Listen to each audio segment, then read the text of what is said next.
Hello guys! Welcome back to my channel. So nandito tayo for another reaction video guys.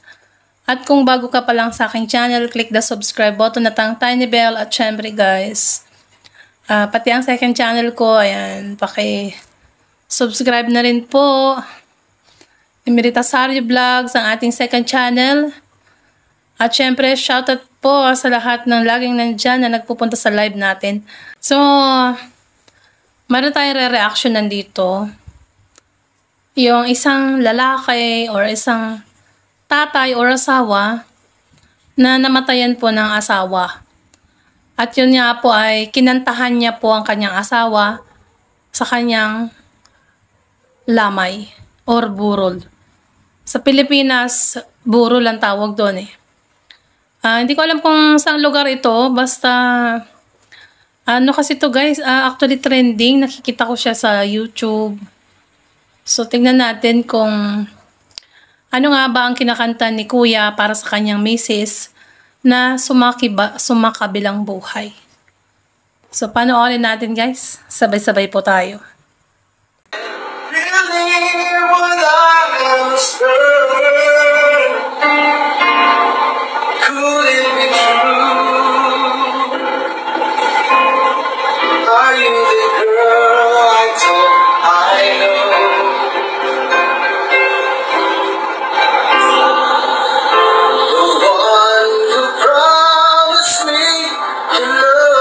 Grabe naman. Talagang makapagbagdamdamin ng kanyang pagkanta guys. So siguro kung nandito ka sa sa mismong burol na yan, siguro talagang grabe no. Tutulo talaga yung luha mo. So maano mo sa kanya eh, sobrang mahal na mahal niya ang kanyang may bahay.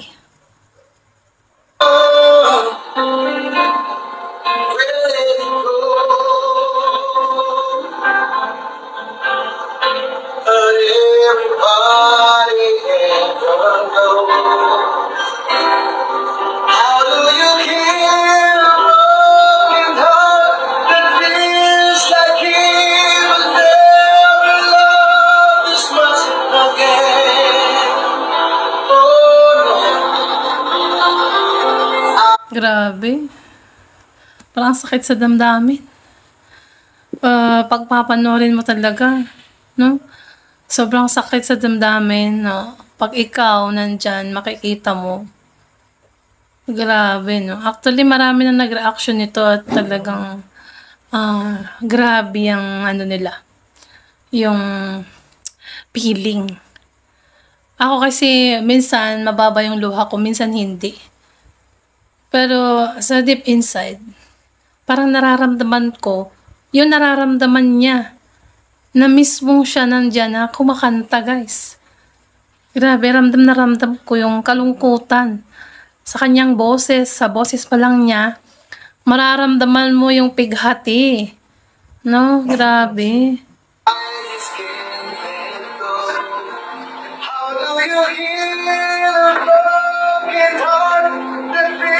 It's like it would never love this much again. Oh, tonight I hope it could be right. Tomorrow I'll pretend to let you go. Grabe. Siguro guys, last night na ito. Last night ng burol ng asawa niya, kaya kinantahan niya na. Grabe naman. Naiyak na ako. Last night ito ng burol ng asawa niya, kaya siguro nag-tribute siya. Kinantahan niya yung misis niya. So, talagang grabe, no? Ay, sakit sa pakiramdam, guys, no? So, sa mga dyan, yung mahihina ang pakiramdam, pag mga ganitong video hindi ko naman sinasabi na panoorin nyo. Mas maganda pag pinanood nyo guys. Siguro hinaan nyo lang yung volume. Kasi baka mamaya, diba, masakit sa dibdib eh. Yung nakikita mo. Mahal na mahal niya eh. Mahal na mahal niya yung kanyang misis. So, panoorin pa natin, guys. When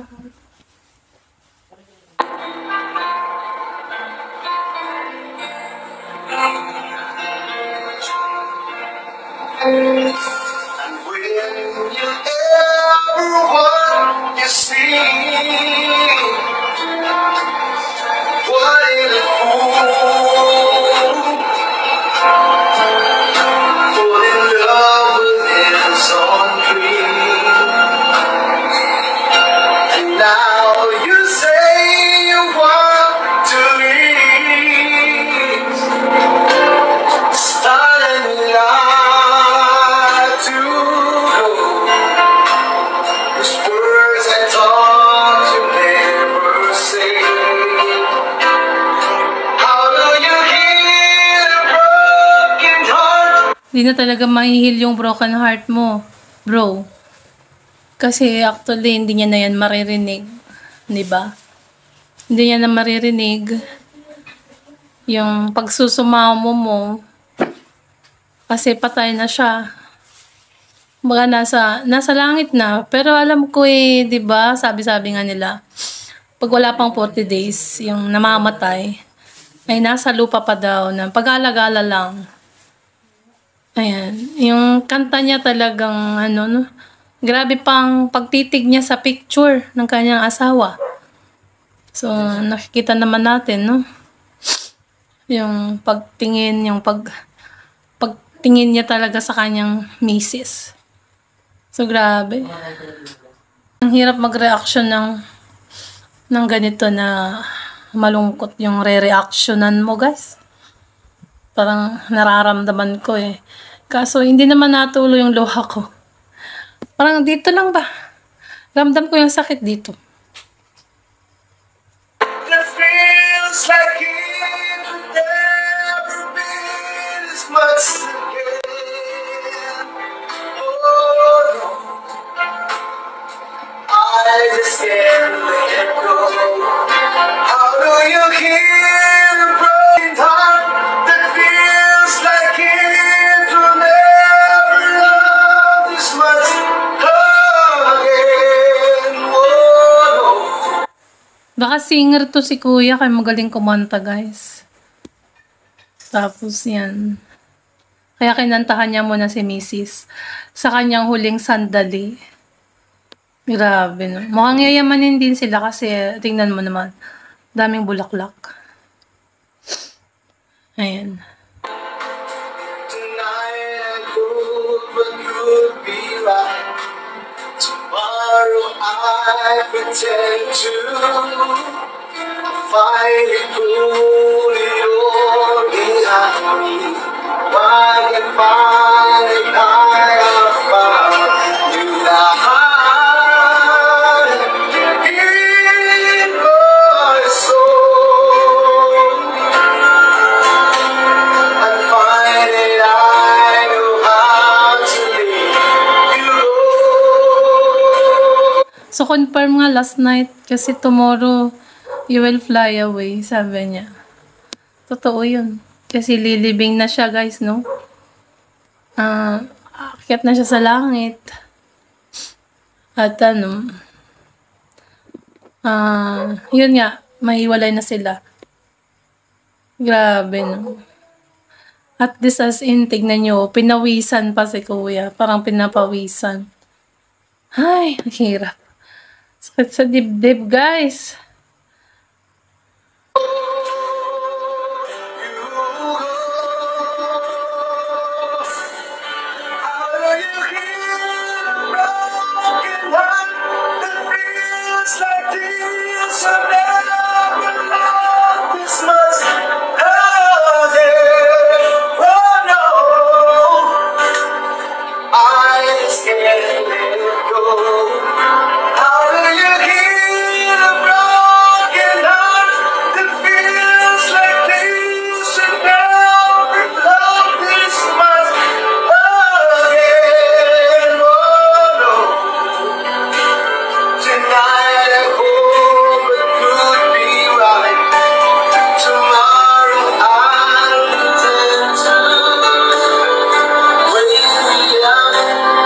Talagang sobrang sobrang broken heart talaga yan.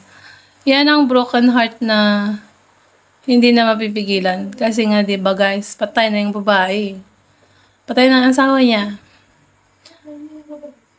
Actually, ako, marami na ako na-encounter. Namatay ng tatay ko, nanay ko, kuya ko. So, isa pa lang kapag ikaw nandyan mismo sa burol na yan at narinig mo yung pagkanta, talagang grabe. Iyak ka talaga guys. Ay, kakalungkot talaga guys. Baka ikaw yung nandyan sa kalagayan ni kuya.